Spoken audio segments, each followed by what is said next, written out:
Bismillahirrahmanirrahim. Nahmadu wa nasalli ala Rasulihil Kareem. Assalamu alaikum and a very warm welcome to the Ministry of Foreign Affairs. I would first read out the Foreign Ministry's response to Prime Minister Modi's statement yesterday in Rajasthan. Pakistan categorically rejects the baseless, provocative, and irresponsible allegations made by the Indian Prime Minister during a recent public address in Rajasthan. The remarks, replete with distortions, misrepresentations, and inflammatory rhetoric, are clearly aimed at stoking regional tensions for narrow political gains. Such statements not only reflect a deliberate attempt to mislead the public, but also violate the norms of responsible statecraft. Resorting to threats and boasting about military action against a sovereign nation is a grave breach of United Nations Charter and established principles of international law.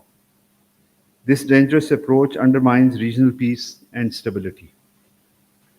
Pakistan remains a consistent and proactive partner in the global fight against terrorism. Any insinuation seeking to associate Pakistan with acts of terrorism is factually incorrect and patently misleading. It is a tactic often employed to divert attention from India's own internal challenges, as well as its repressive policies in the Indian illegally occupied Jammu and Kashmir. India's attempt to mask its serious human rights violations are well documented and well recognized by the international community. The plight of the Kashmiri people and their just struggle for self-determination cannot be obscured by aggressive rhetoric and political deflection. Pakistan urges the Indian leadership to exercise responsibility and restraint. Escalatory statements and belligerent posturing serve no purpose other than exacerbating tensions. Rather than resorting to fictitious narratives and warmongering for electoral mileage, India should demonstrate maturity by resolving outstanding disputes through peaceful dialogue and diplomacy. Pakistan remains firmly committed to peaceful coexistence, regional stability, and constructive engagement. However, our desire for peace should not be misconstrued as weakness. The people of Pakistan and its armed forces are fully prepared and capable of defending the country's sovereignty and territorial integrity. Any misadventure or aggression will be met with the resolute and proportionate response. Pakistan has demonstrated its resolve in the past and will do so again if required. The international community must take serious note of India's aggressive posture and hate-driven narratives that threaten regional peace. It is imperative to discourage such rhetoric and actions to preserve stability in South Asia. Glorification of conflict benefits no one, and the path to lasting peace lies in dialogue, mutual respect, and adherence to international law. Prime Minister Mohammad Shahbaz Sharif held telephone conversations with the President of the Islamic Republic of Iran, Masoud Pezeshkian, and the President of Arab Republic of Egypt, Abdel Fattah al-Sisi. While strongly condemning India's unprovoked attacks against Pakistan that led to martyrdom of innocent civilians, including women and children, the Prime Minister highlighted Pakistan's valiant armed forces' responsible, mired, yet befitting and forceful reply to the enemy. He reaffirmed Pakistan's firm resolve to defend its sovereignty and territorial integrity at all costs. He also expressed his concern over India's attempt to unilaterally hold the Indus Water Treaty in abeyance and emphasized that Jammu and Kashmir dispute remains the root cause of instability in South Asia. Developments in the Middle East, particularly the alarming situation in Gaza, were also discussed. The PM urged the international community to ensure consistent and timely delivery of humanitarian assistance to the people of Gaza. He also hoped that the upcoming UN conference on two-state solution next month would yield meaningful outcomes. On the invitation of the Foreign Minister of People's Republic of China, Mr. Wang Yi, Deputy Prime Minister, Foreign Minister, Senator Mohammad Ishaq Dar, undertook an official visit to Beijing from 19 to 21st May 2025. During the visit, the Deputy Prime Minister, Foreign Minister held in-depth discussions with Foreign Minister of China, Wang Yi, and Minister for International Department of the Communist Party of China, Mr. Liu Jianchao, on the evolving regional situation in South Asia and its implications for peace and stability.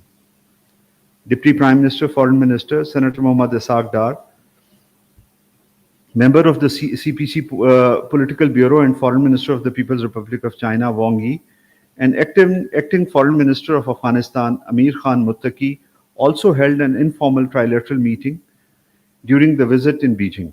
During the visit, the Deputy Prime Minister, Foreign Minister, Senator Mohammad Ishaq Dar also held meeting with Afghanistan's acting Foreign Minister, Amir Khan Muttaqi, in Beijing. The Ministry of Foreign Affairs has firmly rejected the unfounded allegations circulating in certain segments of Indian media, which falsely claim that Pakistan employed Shaheen missile during Operation Bunyanul Marsus. These claims originated following the release of a video by Indian Army's official Twitter handle, reportedly showing the use of Pakistan's Shaheen missile. Upon realizing that the claim was unsubstantiated, the Indian Army promptly deleted the misleading video. However, by then, sections of Indian media had already amplified the false narrative without verification. Regrettably, some Indian outlets continue to propagate this misinformation. Disseminating unverified and inflammatory content not only undermines regional stability, but also reflects poorly on the professionalism of official institutions.